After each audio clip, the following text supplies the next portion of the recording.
안녕하십니까. 경찰, 검찰 수사 출신 법무사 이승재입니다.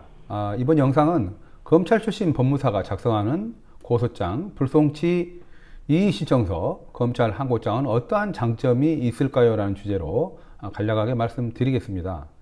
검찰 출신 법무사가 작성하는 고소장과 이의신청서는 단순한 서류 작성이 아닌 경찰, 검찰, 즉 수사기관의 논리를 아는 대응 전략이 담겨 있습니다. 사기, 명예훼손 등 범죄 피해를 당하여 억울함을 호소해야 할 때 수사기관에 법적으로 설득력 있게 사실관계가 올바르게 전달되지 않는다면 아무 소용이 없습니다. 그래서 경찰 및 검찰의 실무를 아는 법률 전문가인 검찰 출신 법무사를 필요로 하는 것입니다. 자, 첫 번째, 고소장. 누가 쓰느냐에 따라 결과는 달라집니다. 많은 분들이 억울한 일을 당하고도 고소가 각하되거나 혐의 없음 결정 등 피의자가 제대로 처벌되지 않는 경우를 겪고 있습니다. 그 이유는 간단합니다.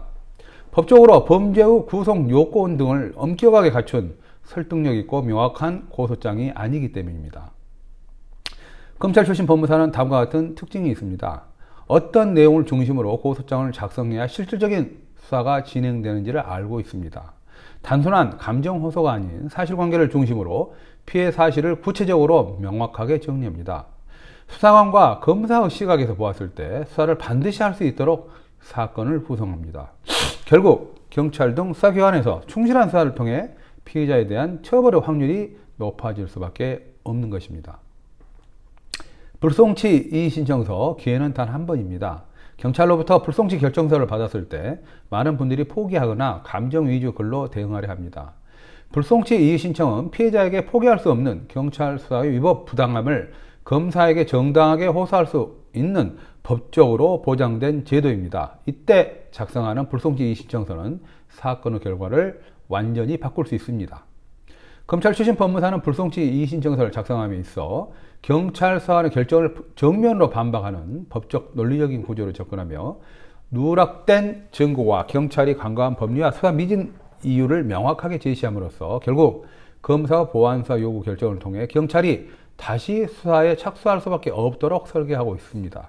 즉 감정이 아니라 법리와 논리로 탄탄하게 구성된 이의신청서, 그것이 검찰 출신 법무사만의 장점입니다. 자, 검찰 항고장 이유가 결과를 바꿉니다.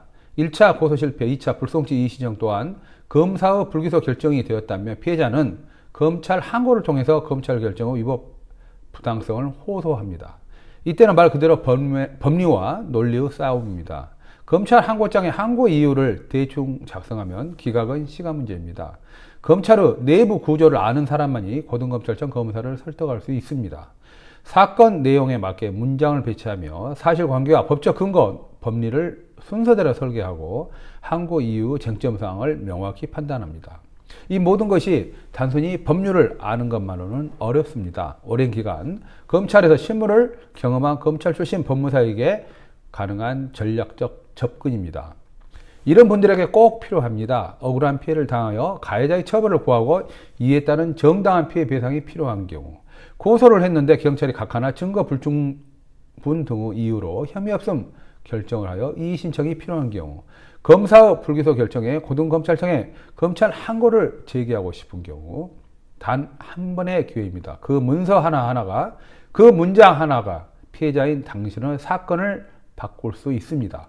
법을 안다고 모두가 같은 건 아닙니다. 검찰의 판단 기준을 아는 사람만이 제대로 싸울 수 있는 것입니다. 총 31년의 경찰과 검찰 수사관 경력, 수백 건의 고소장, 불송치 이의신청서, 항고장 작성 실정 경험이 있는 검찰 출신 법무사의 차이를 경험해 보시는 것도 좋은 방법입니다.